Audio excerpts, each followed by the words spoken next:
అబ్బో ఇక్కడ కేజీ చీరలు కొంటే అర కేజీ చీరలు ఫ్రీ అంట. మంగళ్య షాపింగ్ మాల్ కేజీల్లో సేల్, టన్నుల్లో ఆనందం.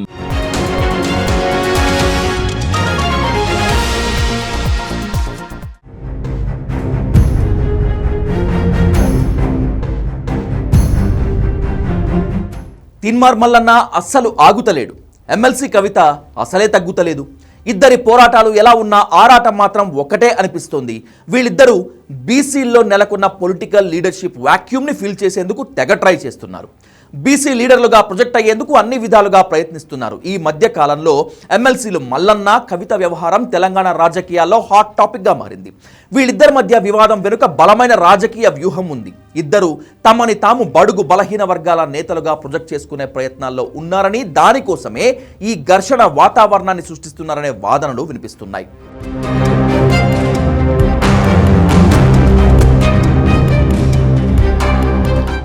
స్థానిక సంస్థల ఎన్నికల్లో బీసీలకు 42% రిజర్వేషన్లు కల్పిస్తూ కాంగ్రెస్ సర్కార్ ఆర్డినెన్స్ తెస్తామని చెప్పడం, వెంటనే ఎమ్మెల్సీ కవిత సంబురాలు చేసుకోవడంతో వివాదం రాజుకుంది.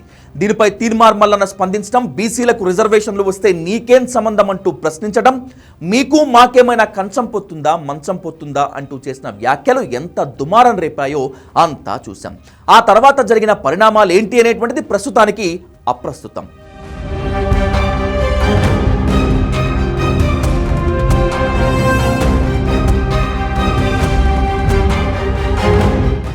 వాస్తవానికి ఇప్పుడు బీసీ సామాజిక వర్గాల్లో నాయకత్వలేమి స్పష్టంగా కనిపిస్తోంది.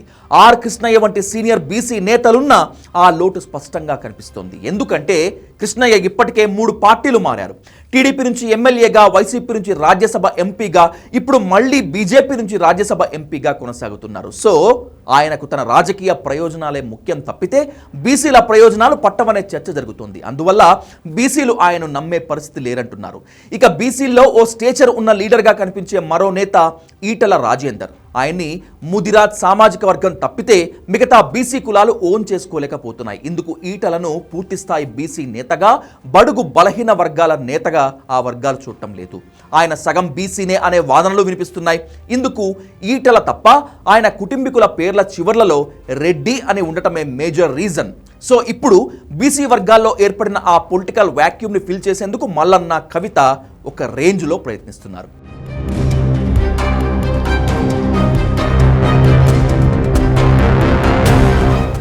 ఇప్పటికే తీన్మార్ మల్లన్న తనని తాను బీసీల ప్రతినిధిగా ప్రచారం చేసుకుంటున్నారు. బీసీలను రాజకీయం చేసి రాజ్యాధికారం సాధించడమే తన లక్ష్యమని ప్రకటిస్తున్నారు.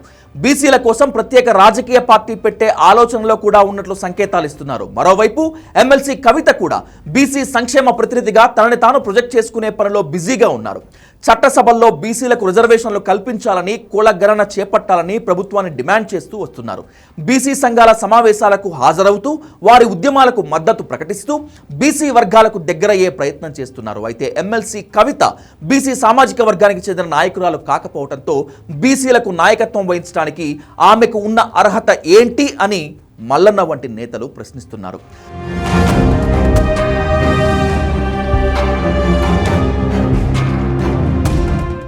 తెలంగాణలో రాజకీయంగా అత్యంత కీలకమైన ఓసీ ఓట్ బ్యాంకును తమ వైపుకు తిప్పుకోవాలనే బలమైన ఆకాంక్ష ఈ ఇద్దరి నేతల వ్యూహంగా కనిపిస్తోంది. తీన్మార్ మల్లన్న కాంగ్రెస్ నుంచి సస్పెండ్ అయ్యారు. అందువల్ల బీసీల ఎజెండాతో తానే సొంత రాజకీయ శక్తిగా ఎదగాలని చూస్తున్నారు. ఈ వివాదంతో బీసీ వర్గాలను ఆకర్షించి తాను బలమైన బీసీ నాయకుడిననే సందేశం పంపడమే అతని వ్యూహంగా కనిపిస్తోంది. మరోవైపు బీఆర్ఎస్ అధికారం కోల్పోయాక రాజకీయ పునరుజ్జీవం కోసం బీసీ కార్డును బలంగా వాడుకోవాలని కవిత ప్రయత్నిస్తున్నట్లు కనిపిస్తోంది.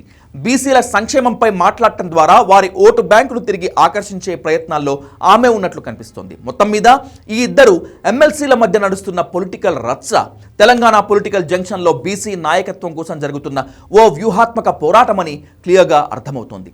రాబోయే రోజుల్లో వీళ్ళిద్దరి మధ్య నెలకొన్న వివాదం ఏ మలుపు తీసుకుంటుంది, బీసీ సెంట్రిక్ పాలిటిక్స్ పై ఎలాంటి ఇంపాక్ట్ చూపుతుందనేటువంటిది మోస్ట్ ఇంట్రెస్టింగ్ ఎలిమెంట్.